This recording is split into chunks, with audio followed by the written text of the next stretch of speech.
Alright everyone, I know I said I was going to do Mac viruses in this video, but I have got to respond to this just flat out false things that Eric said. I'm going to submit these two videos as responses to his videos. 50-50 whether or not he's going to approve them. Y'all know why. He's like, he doesn't like when people point out that he's full of shit for some reason when they not like uber fancy nice about it. Although since he's allowing responses to this video, I'm going to submit them. But I'm not holding my breath expecting him to approve them. If he grows up and approves them, good for him. Glad to see he's not being a child anymore. Alright. Here we go. I'm sick to death of people preaching Apple isn't innovative, or even Microsoft isn't innovative. We need to be open. Everything needs to be open source. Everything needs to be free or just open. Okay. First comment there, as y'all know, I don't think Apple innovates. Let me explain what I mean by that, because one of Eric's problems with me as of late is he said I'm saying false things. Let me define how I define innovation. I define innovation as being the person who creates something new and pushes things forward, not being the person who uses the tools somebody else made in the way they designed it to be made, or copies an improvement from somewhere else so they don't get left behind.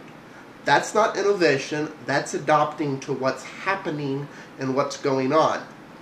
Every successful company needs to do that, and I will admit Apple tends to do that faster than some of the other manufacturers. I will give them credit there.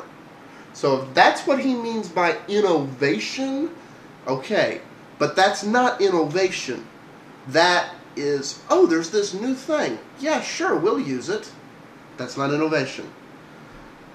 And, you know, and I'll get into this more through the video, but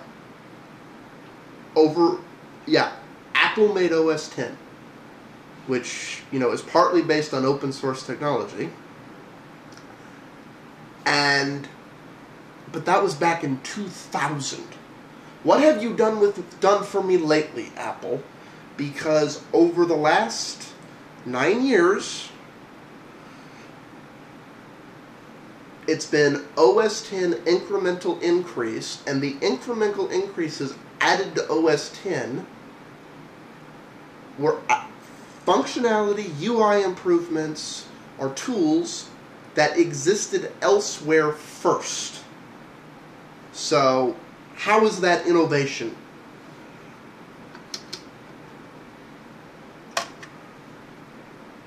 Sick of that. Most people who say that are the most clueless individuals on the planet. Anybody who just wants open stuff all the time just don't get how things work. I mean, until I can go download Photoshop for Ubuntu isn't going to take off, guys. I'm sorry. Y'all can brag and brag and brag about Ubuntu all you want. And I like Ubuntu. I love Linux. I'm not trying to come off as a basher of Linux and open source stuff. It seems like anybody who says anything bad about anything open source is just a supporter of evil. And it's just completely ridiculous. I love Ubuntu, and I love the users who are smart enough and use it how it's meant to be used and use it right, and tell people what it is and what it isn't, and are honest with people like my buddy Splitpaw. He knows what Linux is, he knows what it can do, what it can't, what it's made for, and what it's not made for. But I'm sick to death of these people preaching that, hey, you can replace Microsoft with this Ubuntu. It's just as... Okay. As y'all have noticed, the only Linux distro he's talking about is Ubuntu. Let me explain something to Eric. And I'm going to piss off some of my subscribers because I know some of my subscribers are Ubuntu users. But in the same way, Windows does not equal PC, Ubuntu is not the end-all equal of Linux. Ubuntu is a well-funded GNOME Linux distribution. In my personal opinion, it doesn't necessarily put the best foot forward of Linux. Its out-of-the-box experience is missing a lot of things. People who are used to Linux and know to go, oh, I just need to add these things, it's no big deal. People who do not know the name of the packs that are fundamentally necessary to a good user-intuitive UI, or who prefer more the KDE style interface, will use Ubuntu and think Linux sucks. This is nothing against Ubuntu. Ubuntu was designed to be a very Macish, very GNOME-style interface. It's tweaked for that. For certain legal reasons, it's missing certain packs I think should be included out of the box, or the first time you do an update on it, it should install them.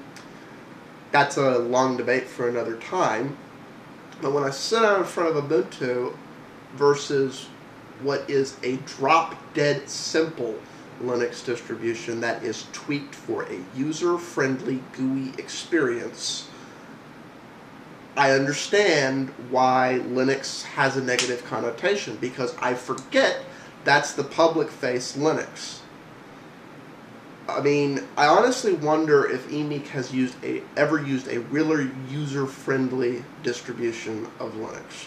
I don't know one off the top of my head for GNOME, because I'm more a KDE person, but, you know, distros like PC Linux or other Madriva-based distros, even though, you know, they have their issues, are to a point Mint, they're a much more user-friendly experience. I have never set a Windows user down in front of a PC Linux machine where they didn't instantly know where everything is. There wasn't a learning curve. There was, oh, I do it this way in Linux? Okay, good, I'm fine, leave me alone. It's unlike Ubuntu, you have to sit there and hold their hand because it's too much of a culture shock. I haven't, because I'm not a big Mac fan, I haven't done that experiment with Mac fans. However, the similarities I see between the OS X UI and the Ubuntu UI when I use Ubuntu, I'm like, okay, I give Ubuntu the benefit of the doubt because I know how user-friendly Linux can be, and I assume Ubuntu doesn't make sense to me because I think it's tweaked for those people who want that particular UI. I sit in front of a Mac and want to pick the thing up and throw it across the room because I hate the Mac UI. And the Ubuntu Linux, the way the GNOME UI has been tweaked, it reminds me of a Mac, just out of the box. It's very Macish, it's including the way the system configure panel, I can't remember off the top of my head what it's called in Ubuntu. It almost looks identical to the Ubuntu one. So my guess is if a Mac makes sense to you, Ubuntu makes a lot of sense to you. Now, I've sat here and rambled on about Sonnet, but, you know, I honestly wonder how much he's used these things that he's claiming they're not even remotely user-friendly. And since I'm coming up on time, I hope to see y'all in the next video, and it's probably going to take 3 parts because I'm prattling on so long. Sorry.